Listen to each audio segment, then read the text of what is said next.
দীর্ঘ ৩০ বছর ধরে শাহী জাতের পেঁপে চাষ করে আসছেন কিশোরগঞ্জ সদর উপজেলার মোশাররফ হোসেন।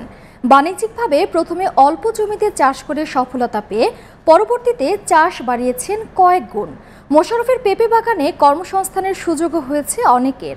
তাকে দেখে অনেকেই ঝুঁকছেন পেঁপে চাষে। কিশোরগঞ্জ প্রতিনিধি সোহেল চৌধুরীর রিপোর্ট, জানাচ্ছেন ইয়াসির আরাফাত। কিশোরগঞ্জ সদর উপজেলার যশোদল ইউনিয়নের কালিকাবাড়ি গ্রামের উদ্যোক্তা মোশাররফ হোসেনের পেঁপে বাগান এটি। দীর্ঘ ৩০ বছর শাহী জাতের পেঁপে চাষ করে আসছেন তিনি। চাহিদা বাড়ায় বর্তমানে ৬.৫ একর জমিতে পেঁপে চাষ করছেন।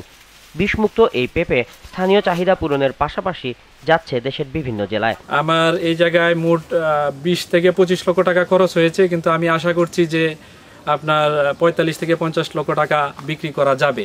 আর আমরা সাধারণত কাঁচা সবজি হিসাবে পেঁপেটা বিক্রি করতাম, তো এই বছর আমি পাকানোর উদ্যোগ নিয়েছি, যেটা আমি চট্টগ্রামে বাজারজাত করতেছি। মোশাররফ হোসেনকে দেখে স্থানীয় অনেকেই পেঁপে চাষে ঝুঁকছেন। বর্তমানে তার এই বাগানে কর্মসংস্থান হয়েছে ২০ জনের। ইন্টার ফার্স্ট ইয়ারে কান কলেজে পড়ি, লেখাপড়ার পাশাপাশি এই জায়গায় কাজ করি। বাগানে কাজ করে আমাদেরকে যে বেতন দেয়, এই বেতন আমরা মনে করেন ফ্যামিলি বাচ্চা কাচ্চা নিয়ে আল্লাহ দিলে ভালোই আছি। একদিন পর পর প্রায় ৩৫০০ থেকে ৪০০০ কেজি পেঁপে উঠে। এটা চট্টগ্রাম সহ বিভিন্ন জায়গায় এখান থেকে প্রতি একদিন পর পর এক গাড়ি করে পেঁপে আমরা সাপ্লাই করে থাকি। আমি মোশাররফ ভাইয়ের বাগান দেখে আমিও একটি বাগান করছি।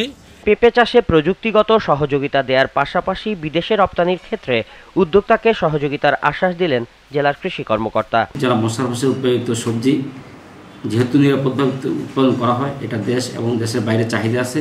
এখন দেশের বিভিন্ন প্রান্তে মোশাররফ হোসেন সবজি যাচ্ছে, হয়তো ভবিষ্যতে দেশের বাইরেও রপ্তানি হবে বলে আমরা আশা করি। মোশাররফ হোসেনের মতো মানুষেরা কৃষিতে এগিয়ে আসলে দেশের বেকারত্ব দূর হবে, দেশ হয়ে উঠবে খাদ্য ও অর্থে স্বয়ংসম্পূর্ণ।